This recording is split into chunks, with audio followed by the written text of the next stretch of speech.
Era una noche lluviosa y fría en Ciudad de México cuando Diego, un taxista de mediana edad con ojos penetrantes y un aura inquietante, comenzaba su turno nocturno. Había trabajado como taxista durante más de 10 años, pero bajo su fachada cotidiana escondía un secreto atroz que acechaba en las sombras de su mente. Diego tenía una rutina singular. Recolectaba pasajeros de las zonas marginales y los llevaba a destinos desconocidos. La mayoría de ellos eran víctimas fáciles, personas que no sospecharían de un humilde taxista que ofrecía una sonrisa amigable y una historia divertida para cualquiera que se enganchara en una conversación. Era un experto en camuflaje social. Sabía cómo disimular sus verdaderas intenciones detrás de una máscara de servicialidad. Lo que nadie sabía era que Diego había desarrollado una obsesión malsana con el dolor y la muerte. Esta noche, su objetivo era Carmen, una joven que había salido de una fiesta para regresar a su hogar. Carmen subió al taxi sin sospechar nada. El silencioso rugido del motor y el golpeteo de la lluvia sobre el techo del vehículo envolvían la atmósfera en una siniestra normalidad. Diego miró por el retrovisor, estudiando sus movimientos. Tenía el cabello mojado y el maquillaje corrido por las lágrimas. Evidentemente, algo en la fiesta la había perturbado. ¿A dónde te llevo, señorita?, preguntó con una voz suave, casi paternal. A casa, por favor, respondió Carmen, sus ojos húmedos y su voz quebradiza. Diego asintió sin decir una palabra más y condujo hacia la dirección que Carmen le había indicado, pero en un punto clave del recorrido giró en una calle oscura y abandonada que ella no reconoció. Disculpa, pero creo que te has desviado. ¿A dónde vamos?, preguntó Carmen con un nerviosismo palpable en su voz. Es un atajo, no te preocupes, contestó Diego sin mirarla, sus ojos fijos en la carretera. La oscuridad alrededor del taxi se espesaba y Carmen sintió un nudo en el estómago. Algo no estaba bien. Comenzó a preocuparse, su respiración acelerándose. Para aquí, por favor. Prefiero tomar otro taxi, dijo nerviosa, tratando de ocultar su creciente pánico. El rostro de Diego se transformó en una mueca cruel mientras aceleraba el vehículo. Ya es tarde para eso, murmuró, su voz convertida en un susurro amenazante. Antes de que Carmen pudiera reaccionar, Diego la golpeó con una llave inglesa que guardaba bajo su asiento. La oscuridad la envolvió y el silencio se hizo denso en el interior del taxi. Cuando Carmen recobró la conciencia, se encontraba atada a una silla en un sótano húmedo y sucio. Las paredes de ladrillo, cubiertas de moho y humedad, respiraban un aire fétido. La única luz provenía de una bombilla vieja y parpadeante que pendía sobre su cabeza. Intentó moverse, pero las cuerdas alrededor de sus muñecas y tobillos estaban demasiado ajustadas. «Ah, por fin despiertas», dijo Diego desde un rincón oscuro del sótano, su figura indistinguible en la penumbra. Carmen gimió, sus ojos llenos de terror. Diego se acercó lentamente, una sonrisa torcida adornando su rostro mientras acariciaba un cuchillo de caza. «¿Sabes?», comenzó, su voz cargada de un siniestro placer. «Siempre quise entender lo que hace que la vida y la muerte sean tan intensamente interesantes. Cada grito, cada súplica, me acerca un poco más a esa verdad». Carmen lloraba, sus sollozos resonando en el sótano vacío. «Por favor, déjame ir», suplicó, sabiendo que probablemente sería en vano. Diego sacudió la cabeza lentamente, como si lamentara su insistencia. «Lamentablemente, no puedo hacer eso. Hoy tú eres mi musa», dijo, levantando el cuchillo que ahora reflejaba la tenue luz de la bombilla. La hoja parecía vibrar con una sed de sangre palpable. Cada grito de Carmen, cada súplica, resonaron en las insondables profundidades del sótano. Diego llevaba a cabo su macabro ritual con una meticulosa precisión que solo alguien perturbado podría alcanzar. Después de un tiempo infinito, el silencio regresó, pesado y absoluto. Diego contemplaba su obra, sus emociones en un torbellino de júbilo y satisfacción, pero incluso en su éxtasis sabía que tenía que deshacerse del cuerpo. La ciudad siempre tenía lugares oscuros y olvidados, perfectos para ocultar sus crímenes. Subió el cadáver de Carmen al taxi, ahora cuidadosamente envuelto en una manta vieja. Condujo hasta un bosque al borde de la ciudad, donde las sombras de los árboles parecían moverse al ritmo de un viento susurrante. Allí, cavó una tumba improvisada y enterró a Carmen, dejando apenas un rastro. Diego regresó a su taxi, su semblante imperturbable. Las noches continuaron, y con ellas su macabra búsqueda de la verdad. Cada víctima tenía una historia diferente, un dolor singular que Diego estudiaba y archivaba en los oscuros rincones de su mente. Algunas noches, sentado al volante de su taxi, veía las caras de sus víctimas reflejadas en las ventanas y los espejos, cuerpos etéreos que le susurraban desde el inframundo. Estos espectros no eran producto de su imaginación, sino retazos de almas atormentadas que buscaban justicia desde el más allá. Los reportes de personas desaparecidas aumentaban, y la policía de la ciudad comenzó a notar un patrón. Tardaron meses, pero finalmente empezaron a seguir la pista del taxi que tantos habían abordado y pocos habían vivido para contar. Diego, siempre cuidadoso pero nunca paranoico, no se dio cuenta de la vigilancia constante. Una noche, mientras recogía a su próxima víctima, se encontró rodeado por coches de policía con luces estroboscópicas que iluminaban la calle. Diego supo que su oscuro reinado había llegado a su fin. No luchó cuando lo arrestaron. En su mente enferma había alcanzado el clímax de su siniestra búsqueda de conocimiento. Mientras lo llevaban a la comisaría, giró la cabeza y vio los rostros de todas sus víctimas mirándolo desde las ventanas de los edificios cercanos como una mórbida despedida. Fue condenado rápidamente y en su celda se decía que seguía sonriendo, como si sus perturbadores secretos aún lo mantuvieran en una compañía silenciosa y perversa. Diego fue llevado a prisión, pero las almas que había torturado no encontraron descanso. Hay quienes aseguran que, en noches de luna llena, se escuchan gritos desgarradores provenientes de la celda donde está encerrado, y en la ciudad, el taxi que una vez condujo sigue siendo visto en los callejones oscuros, buscando siempre su próxima víctima, como un eco eterno de su perversión.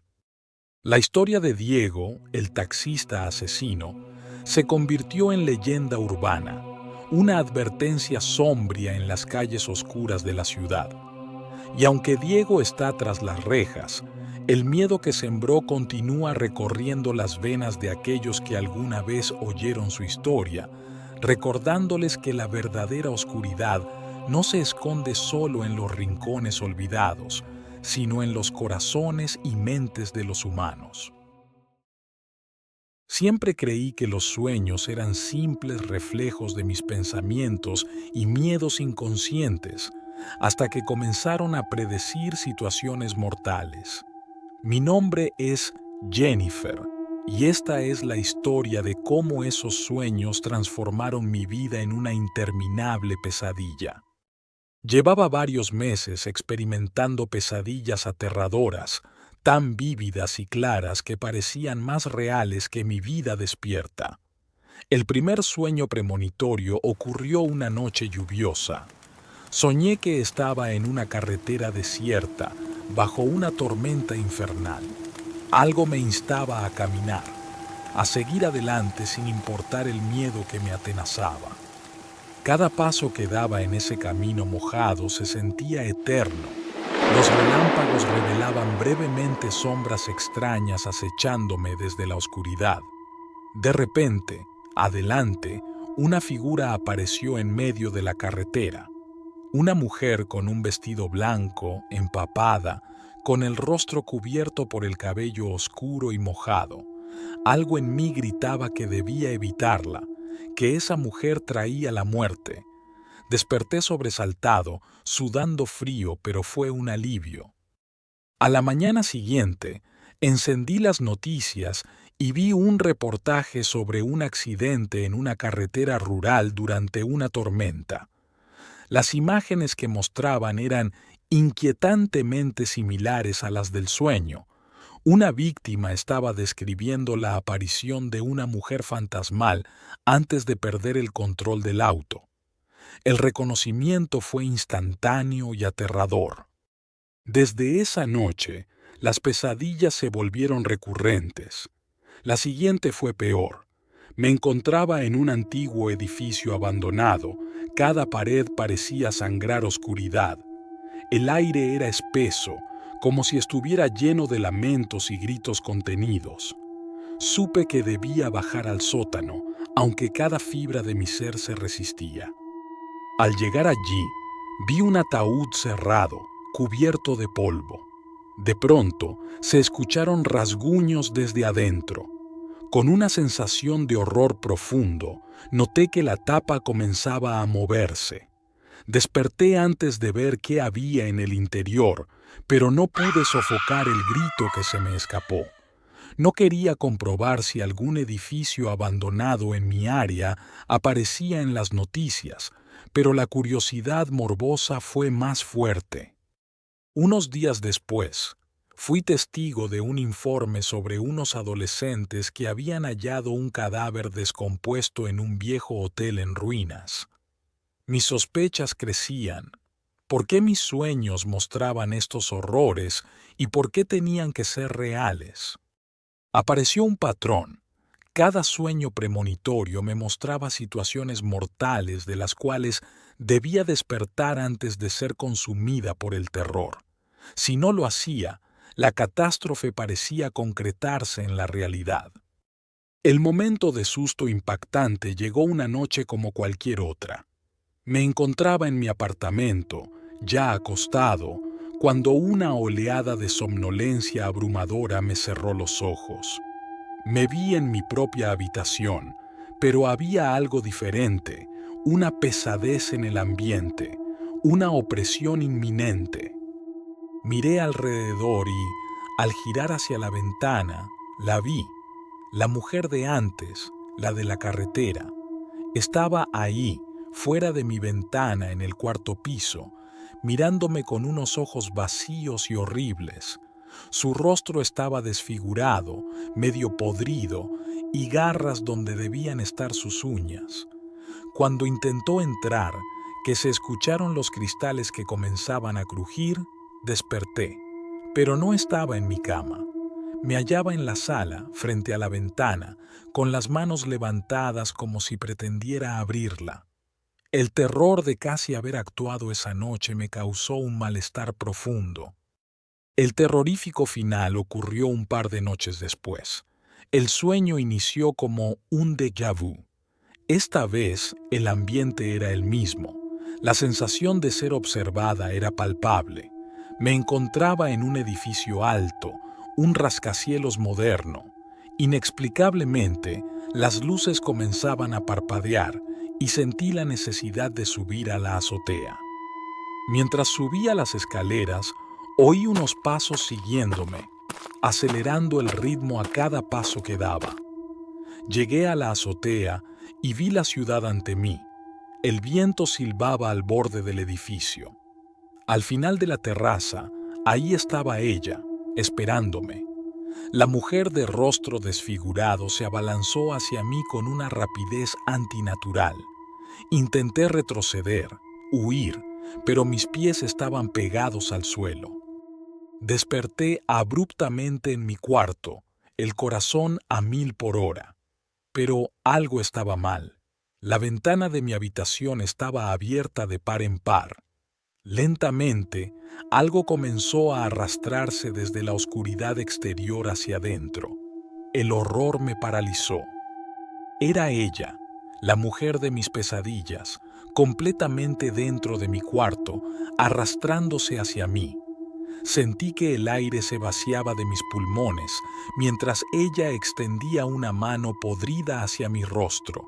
Tragué saliva, intentando convencerme de que esto también era un sueño del que debía despertar, pero no lo era. La figura esperó a que me diera cuenta de que estaba despierta, disfrutando de mi miedo tangible. Se acercó y susurró con una voz podrida y reverberante: «Nunca escaparás, Jennifer. Eres mía». Desde entonces, no he vuelto a tener un sueño normal. No puedo despertar de esta nueva realidad. Las pesadillas ahora han invadido mi vida diaria. Cada objeto inanimado, cada esquina oscura puede transformarse en un presagio de muerte. Estoy atrapada en un ciclo aterrador del que no puedo salir y cada noche, cuando cierro los ojos, temo que la siguiente vez que los abra, no habrá un despertar. Y ustedes, mientras leen esto, tal vez también comiencen a ver cosas en la oscuridad, cosas que deberían mantenerse solo en los sueños. Prepárense, porque puede que ella también venga por ustedes. Siempre pensé que los muertos dejaban de tener historia al ser enterrados, y esta es la historia de cómo me equivoqué terriblemente. Mi nombre es Lara, y esta es la historia de cómo el cementerio local se convirtió en el epicentro de mis peores pesadillas. El cementerio de mi pueblo siempre tuvo un aire de misterio. Los habitantes llevábamos años escuchando historias sobre almas inquietas y sombras vagando entre las lápidas. No obstante, pocos le daban importancia. Yo misma pensaba que eran solo cuentos diseñados para asustar a los niños. Sin embargo, mi perspectiva cambió radicalmente el día que comenzaron a aparecer unas extrañas marcas en las tumbas de los mártires del pueblo, aquellos que murieron defendiendo nuestra tierra. Todo comenzó un día de octubre. Las hojas de los árboles se amontonaban en las esquinas y la bruma del amanecer confería al cementerio un aspecto aún más lúgubre de lo habitual. Trabajaba como encargada del mantenimiento del lugar junto con mi abuelo, quien había sido sepulturero por más de 40 años. Consecuentemente, conocía cada rincón del camposanto como la palma de mi mano. Por eso, cuando vi las primeras marcas, supe de inmediato que algo no estaba bien. Fui la primera en notar que en las tumbas de los mártires había símbolos extraños grabados. Eran como cicatrices en la piedra, retorcidas y oscuras. Los símbolos parecían antiguos, pero lo que más me perturbó fue que ninguno de ellos estaba allí el día anterior. El temor comenzó a ocultarse en los rincones de mi mente y me llevó a investigar. Se lo mencioné a mi abuelo, pero él, al ver las marcas, se puso pálido. Sin decir una palabra, me llevó de vuelta a casa y cerró puertas y ventanas con una desesperación que nunca antes le había visto. Esa noche no dormí. Escuchaba murmullos, susurros indescifrables que parecían provenir de las paredes de mi cuarto. A la mañana siguiente, decidí regresar al cementerio, ya que sabía que algo oscuro y malintencionado podría estar ocurriendo. Sentí frío, un frío que se coló por mi ropa y se alojó en mis huesos. La bruma se había adensado y las sombras parecían moverse de manera antinatural. Cuando llegué, vi que las marcas habían aumentado tanto en número como en intensidad. Sentía que cada una de ellas latía como un organismo vivo, emitiendo un zumbido apenas perceptible. Tragué saliva y continué mi camino hasta llegar a una tumba en particular, la de Miguel Guzmán, el héroe más venerado del pueblo y el mártir más querido. Las marcas en su tumba eran más grandes y terribles, y justo frente a ella encontré un objeto, una especie de amuleto que, al recogerlo, dejó irradiar un calor incomprensible para el frío ambiente que me rodeaba. La noche siguiente, en mi casa, los susurros se volvieron gritos, voces lastimeras que clamaban ayuda. Las paredes parecían sudar una sustancia viscosa, como si el lugar mismo se estuviese descomponiendo. Esa madrugada, no aguantando más el terror, volví a casa de mi abuelo y le exigí una explicación. Con un escalofriante suspiro, me relató la antigua maldición que se cernía sobre los mártires del pueblo. Según la leyenda, aquellos que murieron defendiendo la comunidad fueron sellados con un pacto oscuro para garantizar la seguridad del lugar, pero si las tumbas eran disturbadas, sus almas intentarían avisar a los vivos de un peligro inminente. Aquella revelación me dejó sin aliento. El terror se calaba aún más en mi ser al pensar que algo o alguien había perturbado las tumbas y que los mártires intentaban advertirnos de un inminente desastre. Esa noche, incapaz de encontrar paz, decidí regresar una vez más al cementerio, pero esta vez con la compañía de mi abuelo. Él llevaba consigo una vieja lámpara de aceite y un libro antiguo lleno de rezos y conjuros para calmar a las almas. El viento soplaba más fuerte, casi como si nos empujara, y la sensación de ser observada era constante. Al llegar, procedimos a recitar los rezos alrededor de cada tumba marcada. Cuando estuvimos en la de Miguel Guzmán, la lámpara comenzó a parpadear, y escuchamos un grito desgarrador, proveniente no de lejos, sino desde la tierra misma. Una mano emergió de la tumba, seguida por un cuerpo descompuesto. Mi abuelo retrocedió horrorizado, pero yo me congelé incapaz de apartar la vista. El cadáver parecía rogar algo con sus ojos vacíos y su boca descarnada. De repente, todos los mártires comenzaron a emerger, en un espectáculo macabro de cuerpos escindidos y mandíbulas desencajadas. Escapamos como pudimos, con el eco de sus gritos en nuestros oídos y la promesa de una advertencia trágica en sus gestos. Semanas después, el pueblo sufrió una tragedia. Un terremoto devastador arrasó con todo, llevándose vidas y esperanzas. Fue entonces cuando entendí que los mártires intentaban salvarnos, transmitirnos una advertencia que nunca lograrían comunicar del todo. Y lamentablemente mi pueblo pagó el precio. Ahora, cada vez que paso por el cementerio, hay noches en que se escuchan lamentos y siento esas manos buscando desesperadamente contacto, porque aunque los mártires intentaron advertirnos, su condena persiste y el terror que dejaron atrás sigue acechando eternamente en esa tierra que una vez defendieron con sus vidas. Siempre creí que el silencio en mi hogar era sinónimo de paz. Mi nombre es Laura, y esta es la historia de cómo esa tranquilidad se convirtió en un tormento infernal. El primer susurro lo oí una noche oscura, durante un apagón en el barrio. Estaba sola en casa, esperando a que volviera la luz. Mientras tanto, me refugiaba en la tranquilidad de mi habitación, con un libro que esperaba distraerme del temor inherente a la oscuridad.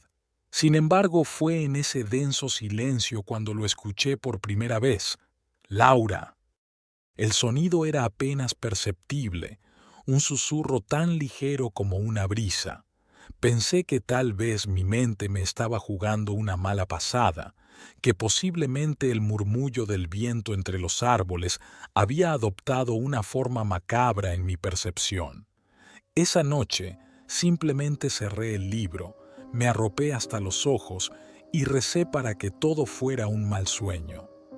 Los días siguientes todo pareció volver a la normalidad hasta que una vez más me encontré sola en casa.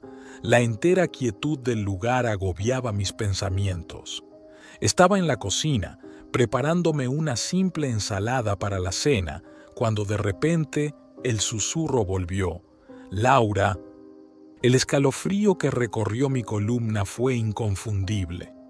Esta vez no había viento, no había posibles excusas. Miré alrededor rápidamente. Mi habitación parecía haberse encogido, apretando sus paredes. No había nadie, o al menos nadie visible. Aún así, sentía una presencia, una gélida y desagradable presencia. Intenté ignorarlo, convencida de que todo esto era fruto del estrés y la soledad. Pero entonces la frecuencia de los susurros aumentó. Cada vez que mi familia salía, cada vez que me quedaba sola, la voz se hacía presente. Eran susurros que asemejaban una caricia inquietante en mi oído, mi nombre repetido una y otra vez con una dulzura que congelaba. Eventualmente, comencé a temer la soledad, anticipando con un nudo en el estómago el momento en que volvería a escuchar aquellos horribles susurros. Una noche, sin embargo, todo alcanzó un nuevo y espantoso nivel. Estaba sola, como de costumbre, preparándome para dormir cuando escuché el susurro, esta vez más insistente, más cercano. Laura. Decidí no sucumbir al miedo y me dirigí hacia donde parecía provenir. Era el pasillo oscuro que conectaba mi habitación con la sala de estar. Caminé lentamente, cada paso resonando con un eco que parecía amplificar mi temor. Al llegar a la sala, el susurro cesó bruscamente. El silencio se apoderó de todo una vez más, pesado y ominoso. Respiré aliviada, pero cuando me giré para volver a mi habitación, todo se desmoronó. Mi corazón pareció detenerse por un momento cuando lo vi. Una figura alta y oscura, su cara una sombra indistinta, pero con ojos ardientes que me miraban desde el final del pasillo. El susurro volvió, esta vez en mi cabeza, resonante, grotesco. Laura. Solté un grito desgarrador y retrocedí, tropezando y cayendo al suelo. La figura avanzó lentamente, deslizándose como el humo, acercándose a mí con cada segundo interminable. Mis gritos no tenían respuesta. La soledad ahora había tomado una forma física, tangible y horripilante. Me levanté como pude y corrí hacia la puerta principal. Las lágrimas cegaban mi vista, resbalando por mis mejillas. Mientras luchaba con la cerradura, sentí una mano fría sobre mi hombro. Un susurro nuevo, diferente, venenoso. No lo intentes, Laura. Giré bruscamente, pero no había nadie.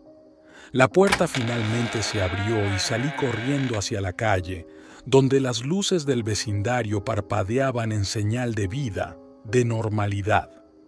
Al día siguiente, conté a mis padres lo sucedido, pero su incredulidad fue palpable. Fui sometida a revisiones médicas y consultas psicológicas, todas infructuosas.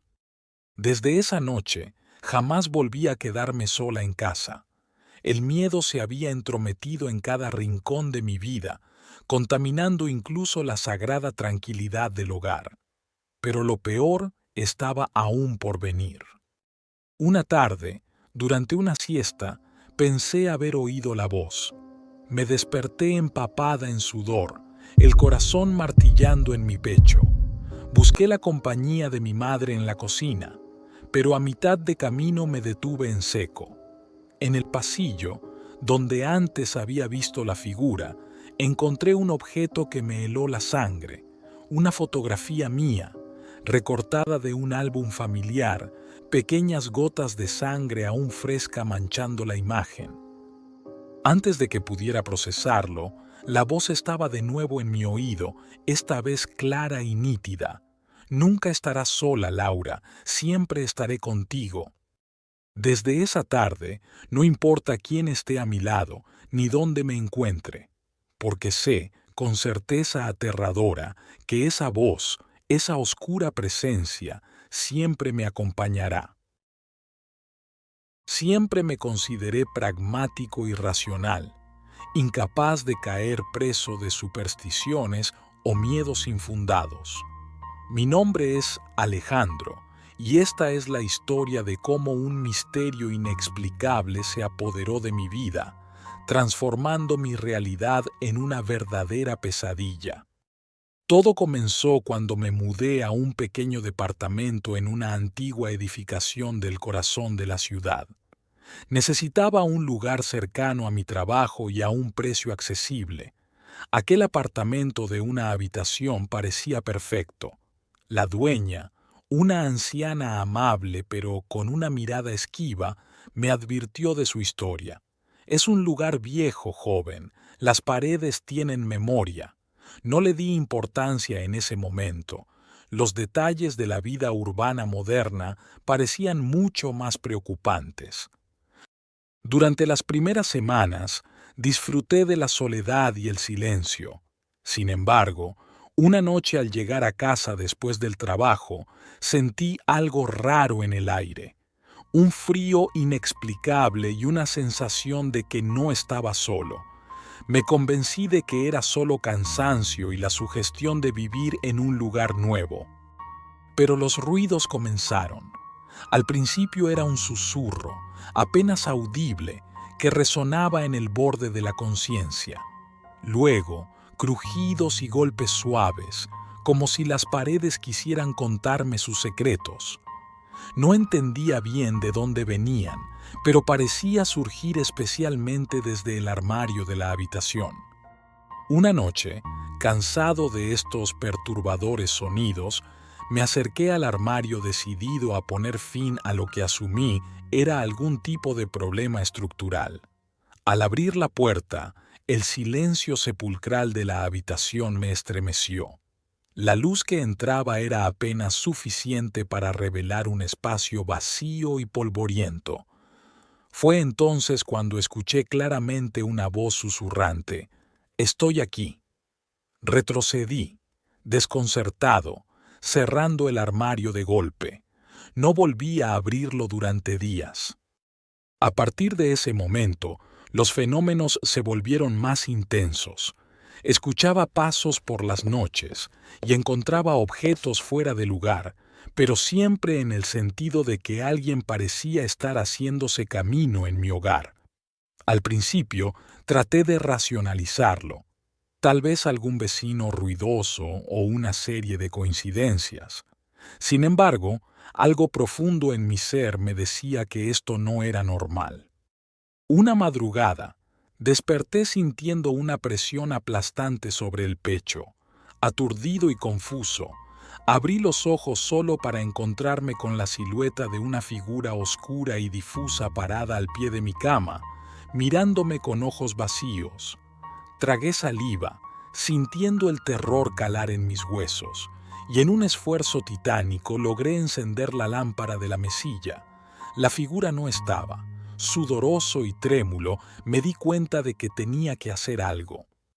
Decidí investigar sobre la historia del edificio, más por curiosidad que con la esperanza de hallar algo tangible.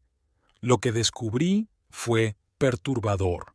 Un inquilino anterior había desaparecido misteriosamente.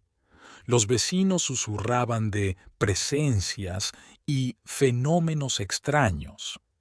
Me quedé helado al descubrir una vieja fotografía del desaparecido inquilino. Llevaba ropa muy similar a la que creía haber visto en aquella figura difusa. El acoso se volvió implacable. La figura aparecía con más frecuencia, demandando cada vez más espacio en mi pequeño departamento. Una noche, en un intento de asegurarme algo de paz, moví mi cama a la sala de estar. Fue entonces cuando escuché su voz clara y directa como si estuviera justo detrás de mí. Este es mi hogar. Sal de aquí. Desesperado, intenté contactar a la dueña del edificio para hablar de los eventos que estaban ocurriendo, pero nadie respondía a mis llamados. Entonces, un viejo vecino se acercó sigilosamente y me dijo: «Ella sabe, siempre ha sabido». El punto culminante de mi terror llegó una noche de tormenta, cuando el departamento entero parecía vibrar con una energía negativa.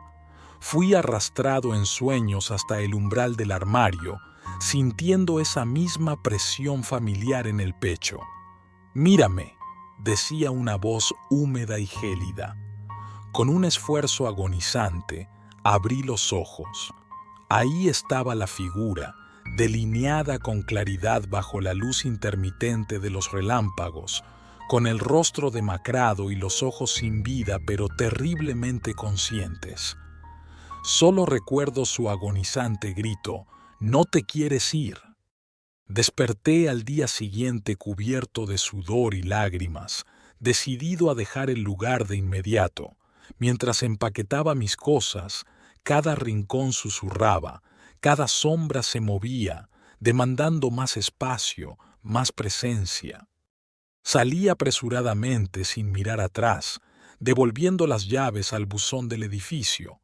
Podía sentir su mirada mientras me alejaba, como si su esencia estuviera atrapada en aquellos muros, aguardando al próximo incauto.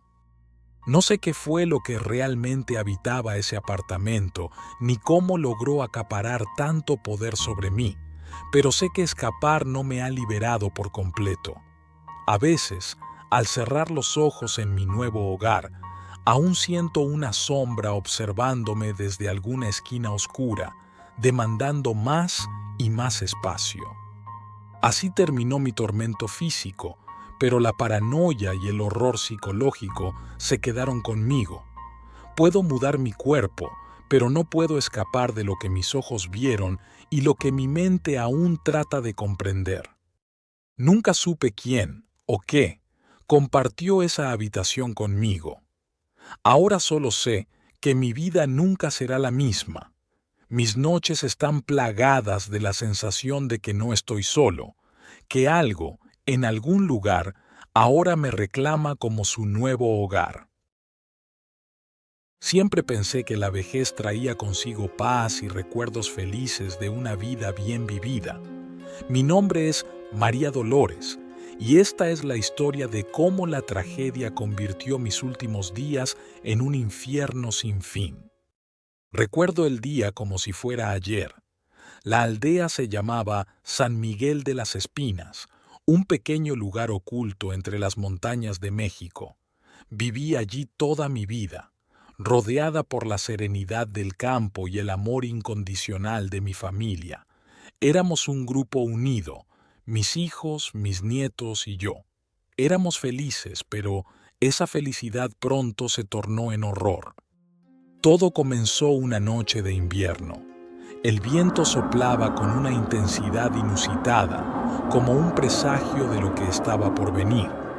Esa noche nos reunimos alrededor de la chimenea, contando historias para matar el frío. Mis nietos, con sus caritas emocionadas, pedían más relatos de nuestras tradiciones y leyendas locales. Mi hija, Catalina, preparaba chocolate caliente, y mi yerno, Luis, por alguna razón, estaba inquieto. La primera señal del desastre fue un extraño zumbido que vino de las montañas. Nadie lo notaba excepto Luis, quien insistía en que algo estaba muy mal.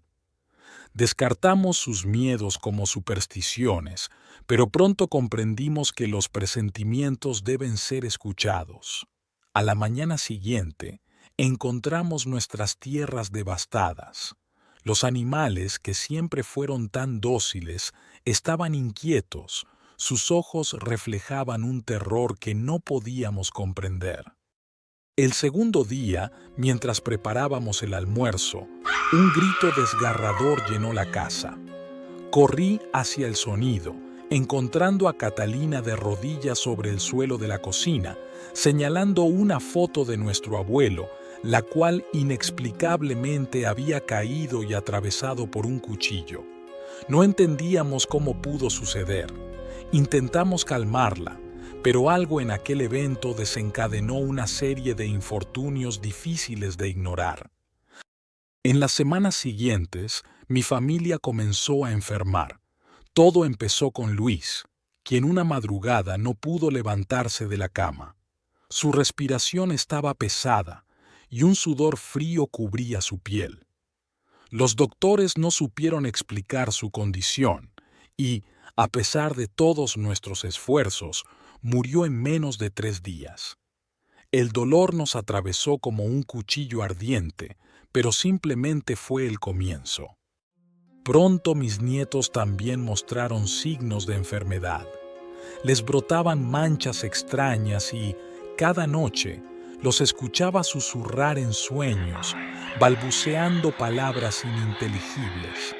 Catalina pasaba las noches rezando, sus manos siempre temblorosas.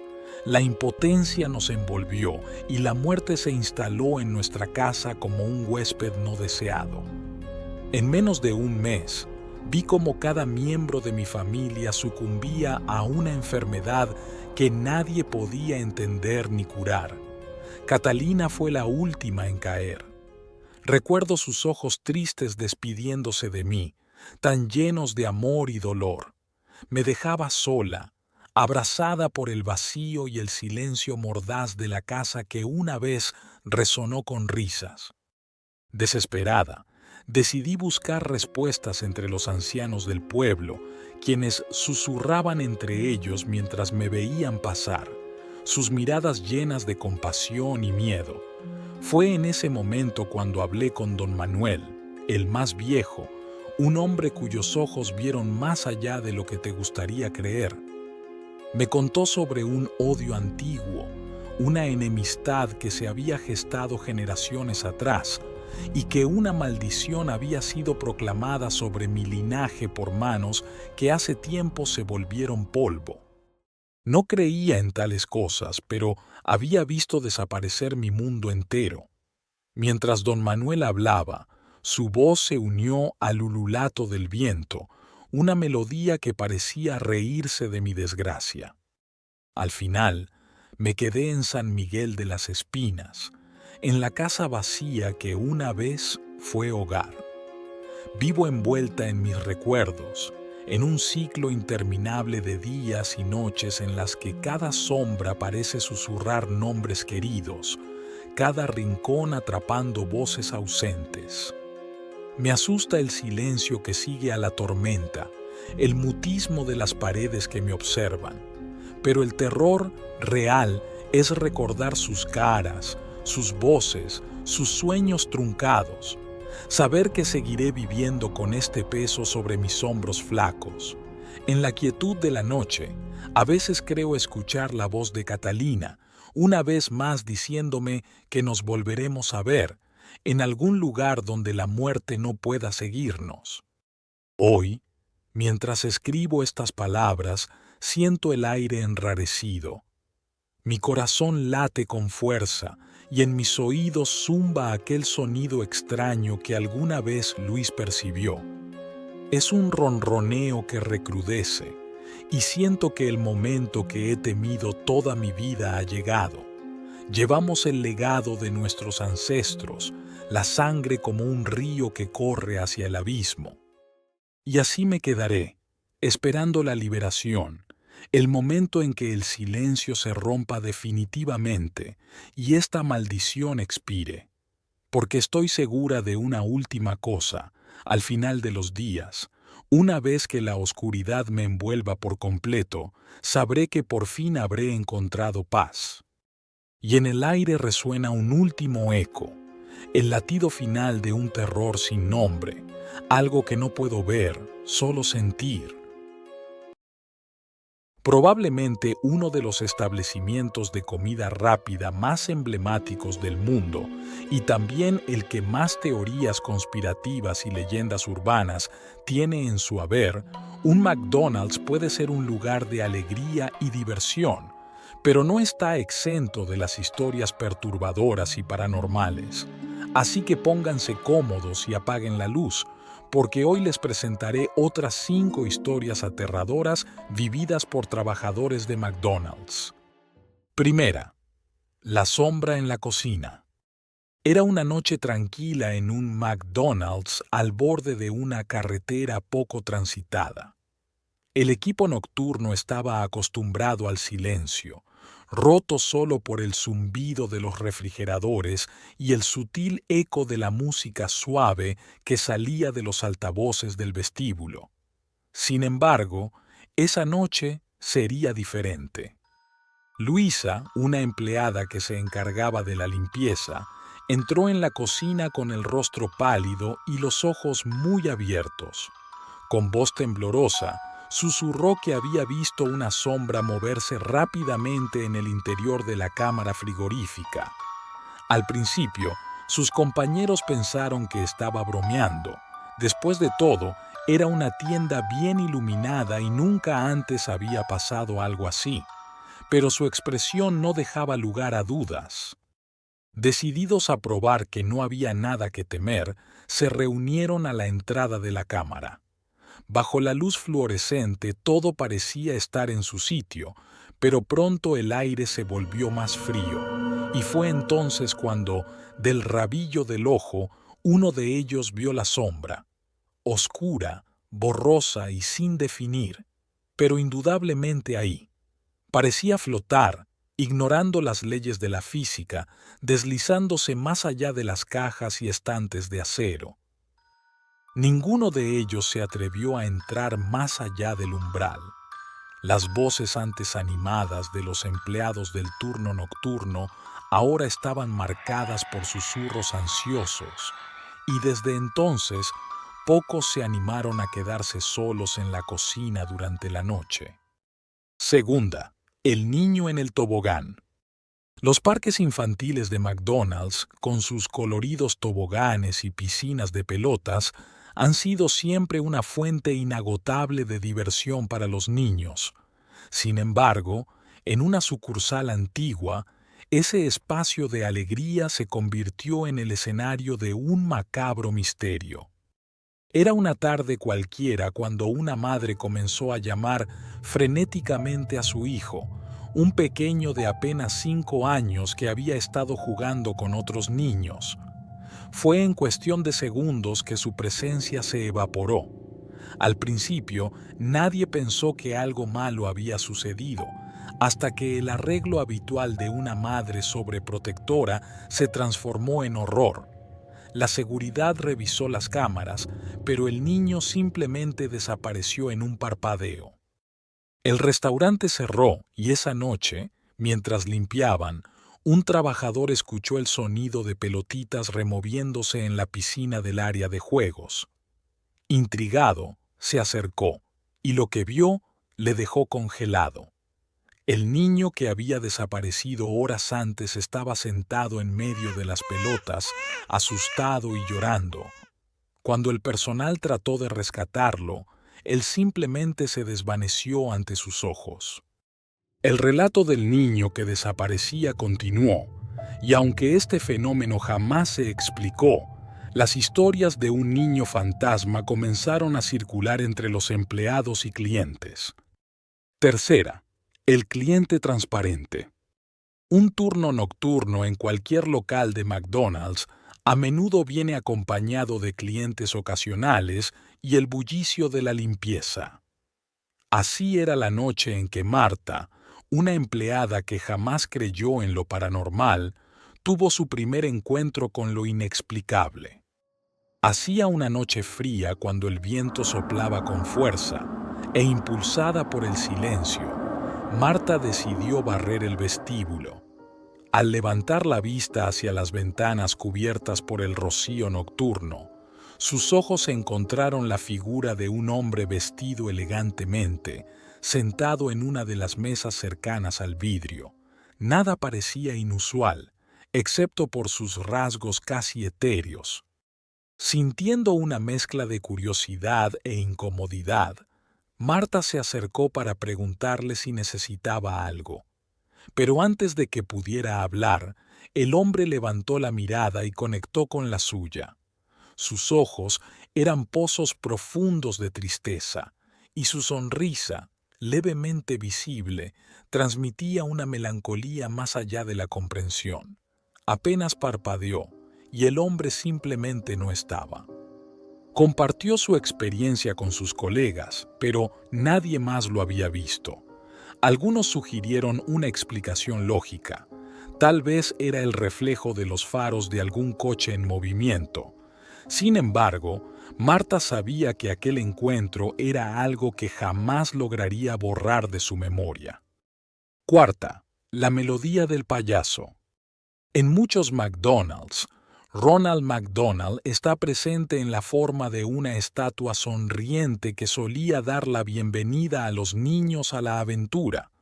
En una sucursal antigua, este icónico payaso tomó vida en las noches de invierno, cuando el aire helado llenaba el restaurante. Eva, una empleada del turno nocturno, se inclinaba hacia teorías que alimentaban el escepticismo. No obstante, todo cambió durante una noche silenciosa cuando una melodía de carpa circense comenzó a resonar ligeramente por el aire, proveniente del área cercana a la estatua de Ronald. Era una música burlona y dulce, como una caja de música desafinada que giraba con cada uno de sus acordes resonando en el vacío. Intrigada, Eva caminó hacia la estatua y le pareció que los labios del payaso se movían, estirándose en una sonrisa más amplia de lo normal. Ni una caja de música ni un altavoz extrañamente colocado explicaban lo que escuchó ni quién la acompañaba en su escucha. Desde aquella vez, Eva prefirió mantenerse alejada de ese rincón del restaurante, temerosa de que Ronald McDonald pudiera ser más que una simple estatua sonriente. Quinta, el puente de cristal. Los rumores de que ciertos establecimientos de McDonald's están construidos sobre tierras antiguas y cargadas de energías místicas han circulado durante décadas. Un extraño incidente en una sucursal apoyó de forma casi escalofriante estas teorías. Alicia, una joven empleada, estaba acostumbrada a los turnos nocturnos, pero una noche, lo que creía un suelo sólido se evaporó bajo sus pies. Se desplomó gritando en lo que describió más tarde como un abismo interminable lleno de oscuridad. Antes de que pudiera reaccionar, se encontraba en un puente de cristal reluciente en un paisaje etéreo que la rodeaba. Cuando sus compañeros la encontraron, estaba sobre las baldosas, temblando y balbuceando su experiencia en shock.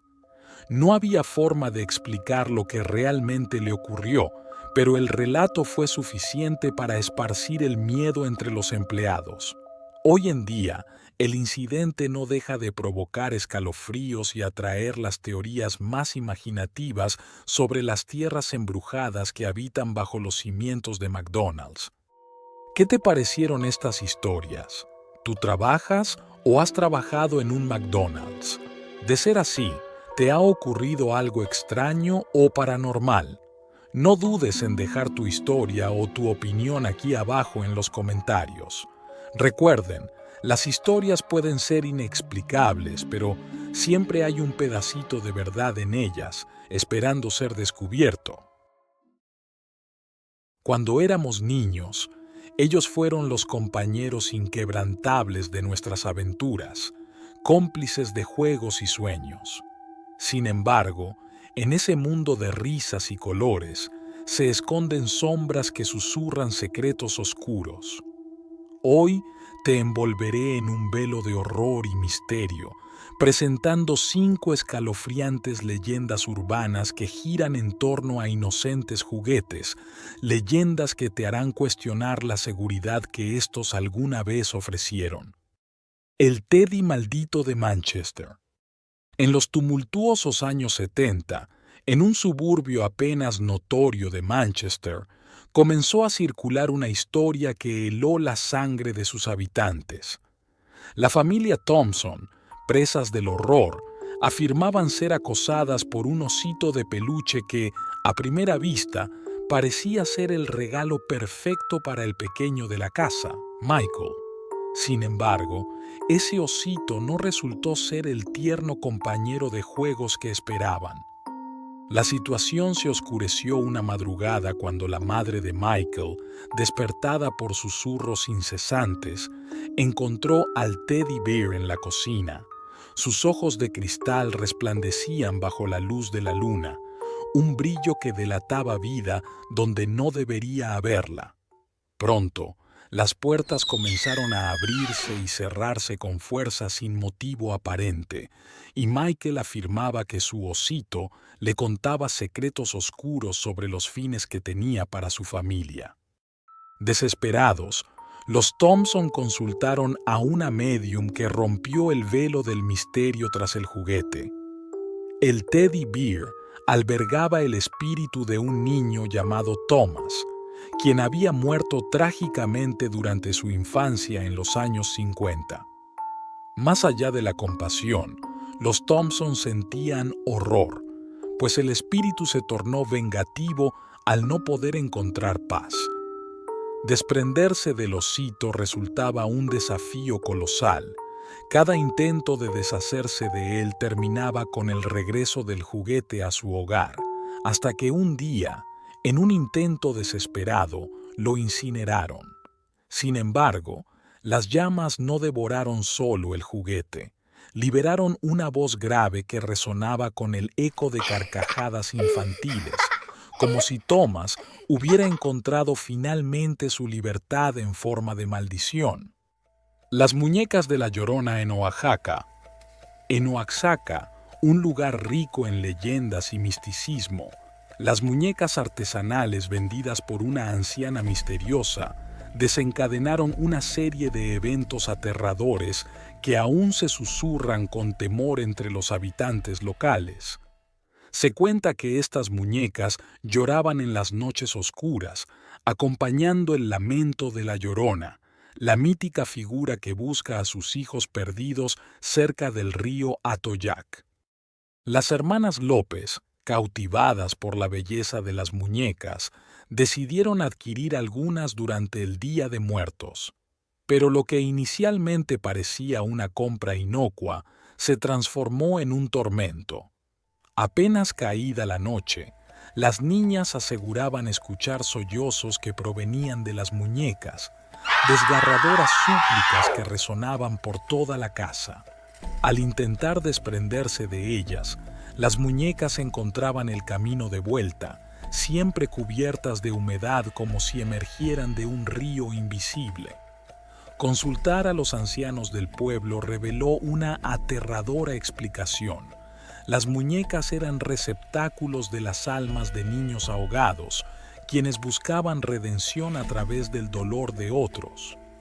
Desbordada por el miedo, la familia finalmente decidió regresar las muñecas a su lugar de origen, en un acto ceremonial que incluyó oraciones y ofrendas al río. Esta solución, sugerida por un chamán local, pareció silenciar los llantos, pero nadie puede afirmar con certeza si las almas lograron encontrar paz o si simplemente esperan la llegada de nuevas víctimas incautas. El tren fantasma de Nevada. La historia del tren fantasma de Nevada es una leyenda que perdura a través del tiempo, surgiendo de las arenas desérticas y el polvo que envuelven las solitarias vías del ferrocarril. A finales de la década de 1950, un tren de carga desapareció sin dejar rastro, y con él, supuestamente, su pequeño homólogo en miniatura. Décadas más tarde, Un modelo a escala fue descubierto en una tienda de antigüedades en Elko, Nevada. Varios compradores adquirieron el tren, solo para devolverlo rápidamente tras experimentar fenómenos inexplicables. Se decía que, cada noche, el tren se encendía por sí solo, recorriendo las vías a través de las habitaciones, emitiendo un lúgubre silbido que recordaba al de un tren en pena. Los dueños reportaron sueños donde se veían a sí mismos como pasajeros condenados, su viaje marcado por una sensación ominosa de pérdida sin retorno. Un aficionado al modelismo, encontrando fascinante la oscura historia detrás del tren, decidió quedarse con él y profundizar en el misterio. Al investigar, descubrió documentos que indicaban que el tren desaparecido había transportado secretos militares, deseo de los muertos por protegerlos incluso en su descanso eterno. Los que intentaron frenarlo u observarlo demasiado de cerca enfrentaron tragedias sin fin, desde accidentes inexplicables hasta un deterioro mental abrupto. Finalmente, el aficionado también desapareció dejando atrás una carta que explicaba haber encontrado respuestas, pero que no había escapatoria del destino que aguardaba a los curiosos. La maldita leyenda del caballito de Cuya. Nuestra siguiente parada nos lleva a las colinas de Cuya, un pintoresco pueblo italiano, hogar de una leyenda que floreció tras el descubrimiento de un juguete antiguo. En un polvoriento almacén, un grupo de niños se tropezó con un caballito de madera, tallado con extraordinario detalle, pero con un aura que, simplemente, no podía pasarse por alto. Emocionados, los niños llevaron el hallazgo a casa, sin saber la oscuridad que éste traía consigo. Sus padres notaron que los niños, antes inquietos, ahora contemplaban el caballito durante horas. Cuando la noche caía, se escuchaban estruendosos ruidos de pezuñas resonando en las tablas del piso. Algunos vecinos afirmaban haber visto sombras de un caballo corriendo libre por el patio, aunque, al investigarlo, no había rastro alguno de un animal real. Los ancianos del pueblo recordaban una vieja historia sobre un árbol que albergaba a un espíritu maligno, un árbol que había sido derribado para fabricar el caballito. Una bruja había sido ahorcada en aquel árbol y, se decía, el juguete era su intento de regresar al mundo de los vivos. Solo devolver el caballito a la tierra de donde vino resultaría en exorcizar al espíritu, pero tal osadía requería un coraje que nadie había mostrado hasta el momento. El soldado de plomo asesino. La última historia nos lleva a la ocupada Francia de la Segunda Guerra Mundial, donde un pequeño soldado de plomo fue testigo de más desgracias de las que cualquier juguete debería albergar. Este soldadito perteneció a Jacques, un niño atrapado en las adversidades del conflicto, quien desapareció durante un devastador bombardeo. Su cuerpo fue hallado entre las ruinas, el soldado aún firmemente aferrado entre sus dedos. El juguete fue entregado a la familia en memoria del pequeño, pero pronto se convirtió en un emblema del horror aciago que le aguardaba a quienes lo poseyeron. Una tras otra, las siguientes generaciones sufrieron desgracias inexplicables, accidentes inexplicables, enfermedades repentinas y terribles pesadillas que los hostigaban sin tregua. La figura militar se convirtió en un símbolo ominoso, su presencia coincidiendo con la mala suerte y la muerte. Era como si un espíritu vengativo marchara junto al soldado, susurrando instrucciones a sus desafortunados dueños, guiándolos a un único destino de oscuridad.